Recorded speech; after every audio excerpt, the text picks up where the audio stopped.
জুলাইয়ের মানবতা বিরোধী মামলায় ট্রাইব্যুনালে তোলা হয়েছে শহীদ রাষ্ট্রপতি জিয়াউর রহমানের খুনি সাবেক সেনা কর্মকর্তা মোজাফফর হোসেনকে।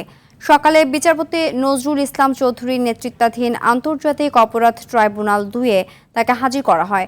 জুলাই মামলার আরেক আসামি সাবেক সেনা কর্মকর্তা মাসুদ উদ্দিন চৌধুরীর সঙ্গে যোগসাজশ পাওয়ায় মোজাফফরকে আসামি করা হয়েছে বলে সেদিনই জানান চিফ প্রসিকিউটর। তার কাছ থেকে আওয়ামী শাসনামলের ১৬ বছরে সংগঠিত গুম, খুন ও মানবতা বিরোধী অপরাধের গুরুত্বপূর্ণ অনেক তথ্য পাওয়া যেতে পারে বলেও মনে করেন তিনি। এছাড়াও আজ ট্রাইব্যুনালে আরও বেশ কয়েকটি মামলার বিচারিক কার্যক্রমের দিন নির্ধারণ রয়েছে।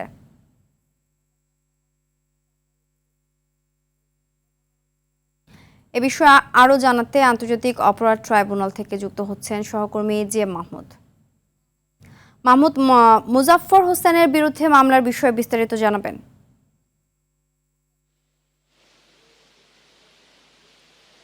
সিনথিয়া, সকাল ৯:১৫টার দিকে সেনাবাহিনীর একটি বিশেষ গাড়িতে করে কিন্তু শহীদ রাষ্ট্রপতি জিয়াউর রহমান হত্যা মামলার অন্যতম আসামি মোজাফফর হোসেনকে ট্রাইব্যুনালে আনা হয় এবং তাকে কিন্তু এই মুহূর্তে ট্রাইব্যুনালেই রাখা হয়েছে। এবং আমরা যতটুকু জেনেছি ১০টার পরে তাকে আন্তর্জাতিক অপরাধ ট্রাইব্যুনাল ২-এ তোলা হবে এবং তাকে যে জুলাইয়ের মানবতা বিরোধী অপরাধ মামলায় আসামি করা হয়েছে এই সম্বন্ধে তাকে জিজ্ঞাসাবাদ করা হবে এবং তাকে শোন অ্যারেস্ট দেখানো হবে এবং তাকে হয়তো আরও অধিকতর জিজ্ঞাসাবাদের জন্য সময় প্রার্থনা করতে পারে। আমরা কিন্তু এমনটি জেনেছি। এই মুহূর্তে ট্রাইব্যুনালের যে অবস্থা আপনাকে দেখাতে চেষ্টা করছি, পুলিশি কড়া নিরাপত্তার মধ্যে কিন্তু তাকে আনা হয়েছে এবং আপনি জানেন যে তিনি ৪৫ বছর ধরে পলাতক ছিলেন, দেশে বিদেশে বিভিন্ন জায়গায় ঘুরেছেন এমন তথ্য কিন্তু তদন্ত সংস্থার সদস্যরা পেয়েছে এবং তার কাছ থেকে আরও বিভিন্ন চাঞ্চল্যকর তথ্য বেরিয়ে আসতে পারে এমন সন্দেহ কিন্তু তারা করছেন এবং সেই প্রেক্ষিতে তাকে জিজ্ঞাসাবাদের আবেদন জানানো হবে এমন কথাও কিন্তু ট্রাইব্যুনালের প্রসিকিউশন থেকে আমাদেরকে জানানো হয়েছে।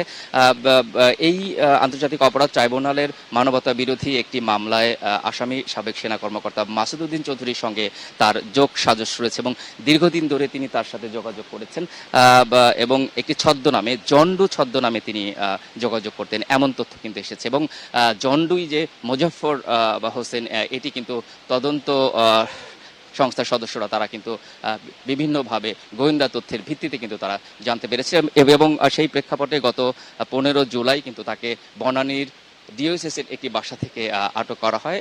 আটক করার পরে তিনি যেহেতু জিয়াউর রহমান হত্যা মামলার দণ্ডিত আসামি, সেই প্রেক্ষাপটে তাকে সেনাবাহিনীর কাছে হস্তান্তর করা হয়েছে এবং সেই সেনাবাহিনীর মাধ্যমে কিন্তু আজকে তাকে ট্রাইব্যুনালে হাজির করা হলো।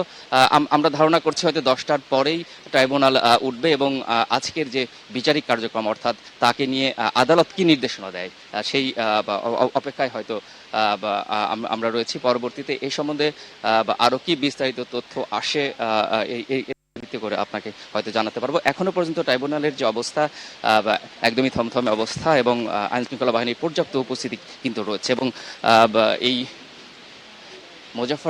মোজাফফর হোসেনকে নিয়ে আসাকে কেন্দ্র করে আমরা সকাল থেকেই দেখছি যে নিরাপত্তা বেশ জোরদার করা হয়েছে। গতকালই জানানো হয়েছিল যে তাকে ১০টার আগেই আদালতে আনা হবে এবং সেই প্রেক্ষাপটে কিন্তু আনা হয়েছে। তো আমরা অপেক্ষা করছি হয়তো পরবর্তী সংবাদে এ বিষয়ে আরও বিস্তারিত তথ্য এবং আদালতের কি নির্দেশনা আসে সেটি হয়তো জানাতে পারবো। তো আপাতত এই ছিল আমার কাছে মোজাফফর হোসেনকে কেন্দ্র করে সর্বশেষ তথ্য। সিনথিয়া, ধন্যবাদ।